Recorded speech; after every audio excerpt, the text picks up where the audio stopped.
Baru-baru ini, pelawak dan pelakon terkenal Saiful Apek yang juga anggota kumpulan senario berkongsi berita manis tentang keluarganya.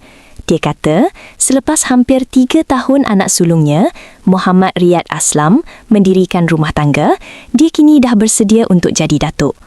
Sebenarnya, sebelum ini, Saiful sendiri yang minta anaknya jangan tergesa-gesa dapat cahaya mata sejurus berkahwin pada 2023.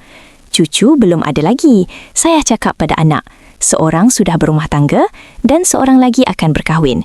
Saya pernah cakap yang saya belum ready nak jadi datuk, katanya sambil tersenyum. Tapi sekarang, selepas 3 tahun berlalu, Saiful dah beri lampu hijau pada anak-anaknya. Dia kata, insya-Allah tahun ini papa dah bersedia. Mereka tunggu pengumuman saya, jadi sekarang saya dah izinkan. Dalam sesi temu bual itu, Saiful turut jelaskan sebab dia dulu lambat bersedia, bukan sebab takut tua atau tak nak cucu, tapi sebab dia tak nak ulang asyik panggil datuk. Dia cuma mahu dipanggil abang. Katanya, gelaran Tan Sri atau datuk tak penting, dia cuma suka suasana santai. Rupanya, semua itu lebih kepada gulauan manja dengan anak-anaknya sahaja.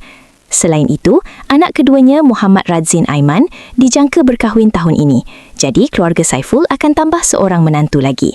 Bila cerita soal Ramadan, Saiful kongsi tentang rutin makanannya yang simple tapi konsisten sejak kecil. Setiap sahur dan berbuka, dia akan makan bubur lambuk, kurma dan air kosong. Katanya, sejak dibesarkan oleh keluarga angkat, itulah cara dia biasa. Jadi tak pernah teringin nak pergi bazar beli juadah lain. Yang penting, ada bubur lambuk sendiri atau dari masjid. Alhamdulillah, cukup untuk bersyukur dan nikmati Ramadan. Menariknya, walaupun juadahnya sama setiap tahun, Saiful kata langsung tak jemu. Sebaliknya, ia buat dia rasa tenang dan bersyukur, sambil terus menghargai tradisi dan kenangan manis dari kecil.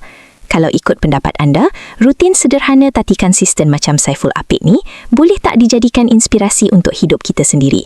Atau kita tetap rasa nak benda baru setiap masa? Terima kasih kerana menonton Chua Viral TV. Jangan lupa like, komen dan subscribe untuk terus dapatkan update terkini tentang dunia hiburan Malaysia. Jumpa lagi di video seterusnya. Stay tuned untuk lebih banyak kisah sensasi.